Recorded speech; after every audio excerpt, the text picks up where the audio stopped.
യേശുവിനെ കുരിശിലേറ്റിയ ദിവസമാണ് ദുഃഖവെള്ളി അഥവാ ഗുഡ് ഫ്രൈഡേ ആയി ആചരിക്കുന്നത്. ഇന്ന് ദുഃഖവെള്ളിയാണ്.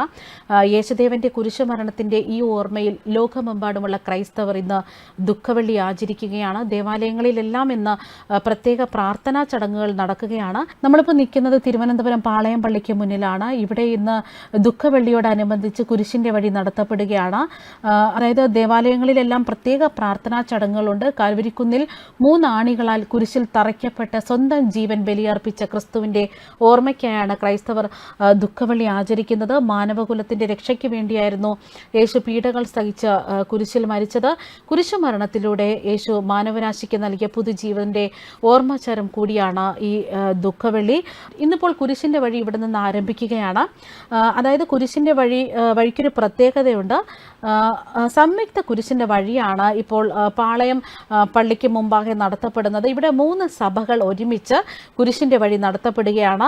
സീറോ മലബാർ, ലത്തീൻ, സീറോ മലങ്കര എന്നീ സഭകളുടെ നേതൃത്വത്തിൽ ഒരു അപൂർവമായിട്ടുള്ള ഒരു കാഴ്ച തന്നെയാണ് സംയുക്ത കുരിശിന്റെ വഴി ഇവിടെ നടക്കുന്നത്.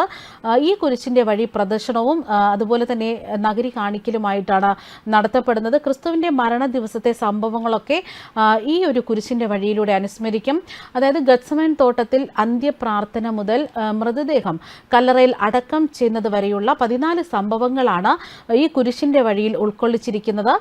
കുരിശിന്റെ വഴിയിൽ 14 സംഭവങ്ങളെ 14 കേന്ദ്രങ്ങളായി തന്നെയാണ് ചിത്രീകരിച്ചിരിക്കുന്നത്. നമുക്കിപ്പോൾ കാണാൻ കഴിയും 14 സ്ഥലത്തായിട്ട് ഓരോരോ സ്ഥലങ്ങളിലും പ്രത്യേക പ്രാർത്ഥനകൾ നടത്തിയാണ് ഈ കുരിശിന്റെ വഴി കടന്നു പോകുന്നത്. ഓരോ കേന്ദ്രങ്ങളിലും പ്രദർശനത്തോടെ തന്നെയാണ് പ്രത്യേക പ്രാർത്ഥനകളും ഇവർ നടത്തപ്പെടുക. ഈ 14 സ്ഥലങ്ങളെക്കുറിച്ച് പറയുകയാണെങ്കിൽ അതിൽ ഒന്നാമത്തെ സ്ഥലമെന്ന് പറയുന്നത് യേശുവിനെ മരണത്തിന് വിധിക്കുന്ന സ്ഥലമാണ്. രണ്ടാമത്തെ സ്ഥലം എന്ന് പറയുന്നത് യേശു കുരിശ് വഹിക്കുന്ന സ്ഥലമാണ്.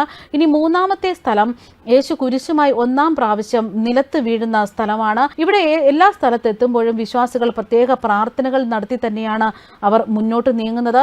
ഇനി 4-ാമത്തെ സ്ഥലത്ത് കുരിശ് ചുമന്നുള്ള യാത്രയിൽ യേശു മാതാവുമായി കണ്ടുമുട്ടുകയാണ്. ഇനി 5-ാമത്തെ സ്ഥലമെന്ന് പറയുമ്പോൾ കുരിശ് ചുമക്കാൻ യേശുവിനെ കെവൂരിൻകാരൻ ശിമിയോൻ സഹായിക്കുന്ന ഒരു സ്ഥലമാണ്. ഇനി 6-ാമത്തെ സ്ഥലമെന്ന് പറയുന്നത് ഭക്തിയായ വെറോനിക്ക യേശുവിൻ്റെ മുഖം തുടയ്ക്കാൻ എത്തുന്ന സ്ഥലമാണ് 6-ാമത്തെ സ്ഥലം. ഇനി 7-ാമത്തെ സ്ഥലത്ത് പറയുന്നത് യേശു കുരിശുമായി 2 പ്രാവശ്യം വീഴുന്നു. ഇതാണ് 7-ാം സ്ഥലത്ത് അനുസ്മരിക്കുന്നത്. ഇനി 8-ാമത്തെ സ്ഥലമെന്ന് പറയുന്നത് തന്നോട് സഹതപിക്കാൻ എത്തിയ യെരുശലേം നഗരിയിലെ സ്ത്രീകളെ യേശു ആശ്വസിപ്പിക്കുന്നു. ഇനി 9-ാമത്തെ സ്ഥലം യേശു കുരിശുമായി 3-ാം പ്രാവശ്യം വീഴുകയാണ്. ഇനി 10-ാമത്തെ സ്ഥലമെന്ന് പറയുന്നത് കുരിശിലേറ്റപ്പെടുന്നതിന് മുൻപ് യേശുവിൻ്റെ വസ്ത്രങ്ങൾ ഉരിഞ്ഞെടുക്കുന്ന സ്ഥലമാണ്. ഇനി 11-ാമത്തെ സ്ഥലമെന്ന് പറയുമ്പോൾ യേശുവിനെ കുരിശിൽ തറയ്ക്കുകയാണ്. ഇനി 12-ാമത്തെ സ്ഥലത്ത് യേശു കുരിശിൽ കിടന്ന് മരിക്കുന്നു. 13-ാം സ്ഥലമെന്ന് പറയുമ്പോൾ യേശുവിൻ്റെ മൃതദേഹം മാതാവ് തൻ്റെ മടിയിൽ കിടത്തുകയാണ്. ഈ സ്ഥലത്തെല്ലാം തന്നെ പ്രത്യേക പ്രാർത്ഥനകൾ വിശ്വാസികൾ നടത്തി പോവുകയാണ്.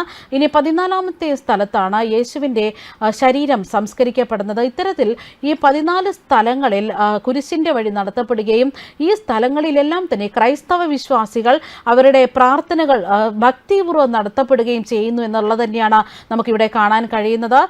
കുരിശിൽ ക്രിസ്തുവിൻ്റെ മൊഴികൾ ആണ് ഇവിടെ പറയുന്നത്. അതായത് ദുഃഖവെള്ളി ശുശ്രൂഷയിലെ പ്രസംഗങ്ങളിലൊക്കെ പ്രധാനമായും ചർച്ച ചെയ്യുന്നത് കുരിശിൽ കിടക്കുമ്പോൾ യേശു പറഞ്ഞ 7 വാചകങ്ങളാണ്. അതായത് മനുഷ്യനായുള്ള ജീവിതത്തിൻ്റെ പൂർത്തീകരണവും ഉയർത്തെഴുന്നേൽപ്പിൻ്റെ പ്രഖ്യാപനവുമാണ് യേശുവിൻ്റെ വാക്കുകൾ. അതായത് കുരിശിൽ കിടക്കുമ്പോഴും യേശുവിൻ്റെ വാക്കുകൾ പറയുന്ന വാക്കുകൾ ഇങ്ങനെയാണ്.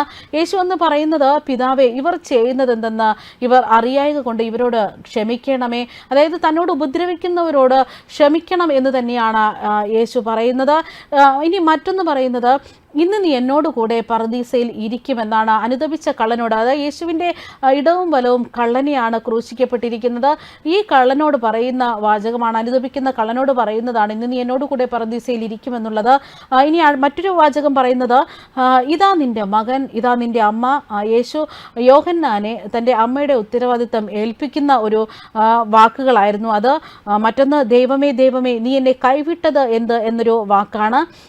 എനിക്ക് ദാഹിക്കുന്നു. ഈ മൊഴിക്ക് പിന്നാലെയാണ് കയ്പ് നീര് യേശുവിന് കുടിക്കാൻ കൊടുക്കുന്നത്.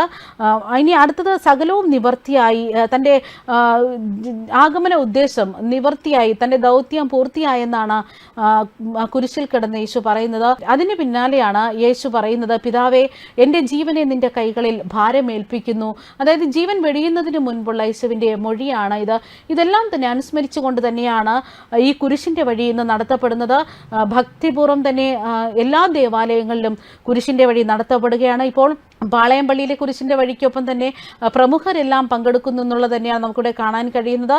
സംയുക്തമായിട്ട് 3 സഭകളെല്ലാം ചേർന്ന് തന്നെയാണ് കാലാകാലങ്ങളായി ഇത്തരത്തിലൊരു കുരിശിൻ്റെ വഴി നടത്തപ്പെടുന്നത്. ഇത് വളരെയധികം അപൂർവമായിട്ടുള്ളൊരു കാഴ്ച തന്നെയാണ് തലസ്ഥാന നഗരിയിൽ മാറിയിരിക്കുന്നത് എന്നത് വേണം നമുക്കിതിൽ നിന്നും വ്യക്തമാകാൻ.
Shall